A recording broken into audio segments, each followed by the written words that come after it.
To understand the world that we live in, we tell stories. And while remixing and sharing have come to define the web as we know it, all of us can now be part of that story through simple tools that allow us to make things online. But video has been left out. It arrived on the web in a small box, and there it has remained, completely disconnected from the data and the content all around it. In fact, in over a decade on the web, the only thing that has changed about video is the size of the box and the quality of the picture. Popcorn changes all of that. It's an online tool that allows anyone to combine video with content pulled live directly from the web.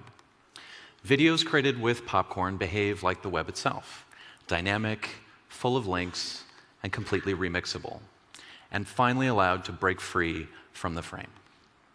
I want to give you a demo of a prototype that we're working on that will launch later this fall. It'll be completely free, and it will work in any browser. So every Popcorn production begins with a video, and so I've made a short 20-second clip using a newscaster template that we use in workshops. So let's watch it, we'll go back, and I'll show you how we made it.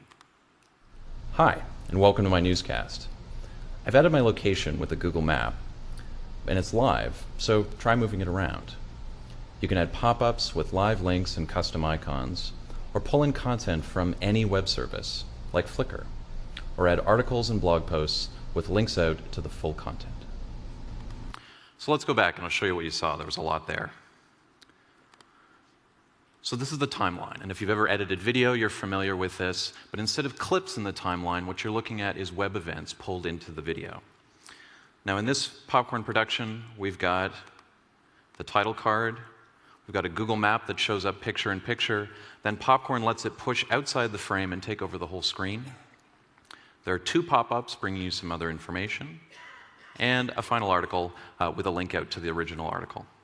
Let's go to this Google map, and I'll show you how you can edit it.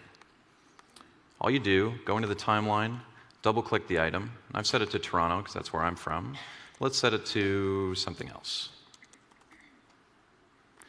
And Popcorn immediately goes out onto the web, talks to Google, grabs the map, and puts it in the display. And it's exactly the same for the people who watch your production. And it's live, it's not an image. So you click on it, zoom in, right down to Street View if you want to. Now in the video I mentioned adding a live feed, which we can do right now. So let's add a live feed from Flickr. Go over to the right-hand side, grab Flickr from the list of options, drag it into the timeline, and put it where you'd like it to go. And it immediately goes out to Flickr and starts pulling in images based on the tags. Now, my developers really like ponies, and so they've set that as the default tag. Let's try something else. Maybe something a bit more relevant to today. Now, here are live images being pulled straight from the feed. If you come and watch this a week from now, this will be completely different, dynamic just like the web. And just like the web, everything is source. So click your link, and you go straight to Flickr and see the source image. Everything you've seen today is built with the basic building blocks of the web, HTML, CSS, and JavaScript. It means it's completely remixable. It also means there's no proprietary software. All you need is a web browser. So imagine if every video that we watched on the web worked like the web, completely remixable, linked to its source content, and interactive for everyone who views it. I think Popcorn could change the way that we tell stories on the web and the way we understand the world we live in. Thank you.